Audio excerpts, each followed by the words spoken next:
আসসালামু আলাইকুম। শৈশবে একবার দাদির হাতে বুন্দিয়া খেয়েছিলাম। ছোট ছোট দানাগুলো মিষ্টির চেয়েও বেশি ছিল ভালোবাসায় ভরা। আজ অনেক বছর পর সেই স্বাদটা ফিরে পেতে চাই। তাই ভাবলাম নিজের হাতে বানিয়ে ফেলি। একদম ঘরোয়া স্টাইলে স্নেহ মিশ করা এক প্লেট বুন্দিয়া।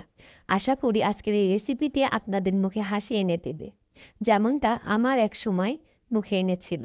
দিয়ে বানিয়ে ফেলি সোনালি রঙের মিষ্টি মুখ বুন্দিয়া শুরু করছি। আমি একটি পাত্রে 3 চামচের মতো চিনি নিয়ে নিয়েছি, সাথে অ্যাড করে দিয়েছি পরিমাণ মতো পানি। পানি এবং চিনিটাকে ভালো করে মিক্স করে 5 মিনিট অপেক্ষা করব ফুটে আসা পর্যন্ত।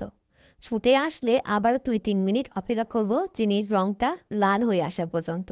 তারপর অফ করে দেব ঠান্ডা হয়ে আসার জন্য। তারপর প্যাকেটে পাওয়া যায় বুন্দিয়া, এবং এই বুন্দিয়াটা যে কোনো মুদির দোকান বা সুপার শপে পেয়ে যেতে পারেন। এবার চিনির সেরার মধ্যে বুন্দিয়া দেওয়ার পালা। বুন্দিয়াগুলো চিনির সেরার মধ্যে দিয়ে দিলেই আমাদের বুন্দিয়াটা তৈরি হয়ে যাবে।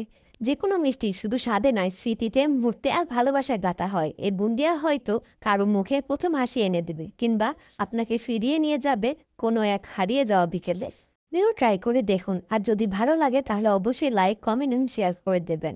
একটা নতুন রেসিপি, নতুন গল্প আর নতুন হাসি নিয়ে আবারও দেখা হবে। ভালো থাকবেন, সুস্থ থাকবেন। আল্লাহ হাফেজ।